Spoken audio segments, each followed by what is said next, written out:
പരിശുദ്ധ മറിയത്തിൻ്റെ കഥ പറയുന്ന DJ കുറുസോയുടെ മേരി എന്ന സിനിമയുടെ തുടക്കം ഇങ്ങനെയാണ്. ജോവാക്യം സങ്കടത്തോടുകൂടി മരുഭൂമിയിലാണ്, ഉപവാസത്തിലാണ്, പ്രാർത്ഥനയിലാണ്. ദൈവത്തുള്ള ചോദ്യം ഇതാണ്: ദൈവം, ഞാൻ നിന്നെ എങ്ങനെ ഒഫൻഡ് ചെയ്തേ? All I want is a child. ആളിങ്ങനെ കമന്ന് കിടന്ന് കരയുമ്പോൾ ഗബ്രിയേൽ ദൂതൻ വരും. എന്നിട്ട് പറയും, ദൈവം നിന്നെ കേൾക്കുന്നുണ്ട്, നിനക്കൊരു പെൺകുഞ്ഞിന് സമ്മാനമിട്ട് നൽകുന്നു.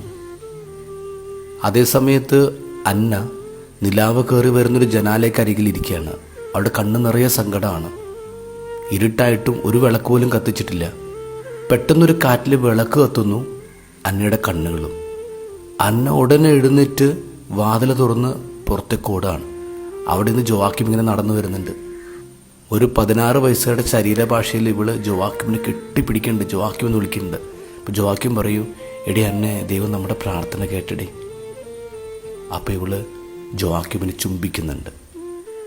പിന്നീട് കാണിക്കുന്നത് മറിയത്തിൻ്റെ ജനനമാണ്.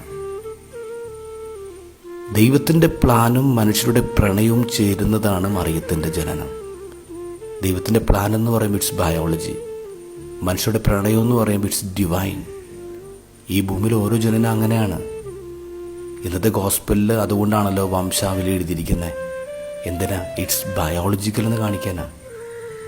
ഈ സിനിമയുടെ ആരംഭത്തിൽ മറിയം തന്നെ പ്രസൻറ്റ് ചെയ്യുന്ന ഇങ്ങനെയാണ്: I was chosen to deliver a gift to the world, the greatest gift it has ever known. ഈ ലോകമറിഞ്ഞ ഏറ്റവും വലിയ ഗിഫ്റ്റ് ഞങ്ങൾക്ക് സമ്മാനമായിട്ട് നൽകിയ അമ്മേ, ഹാപ്പി ബർത്ത്ഡേ.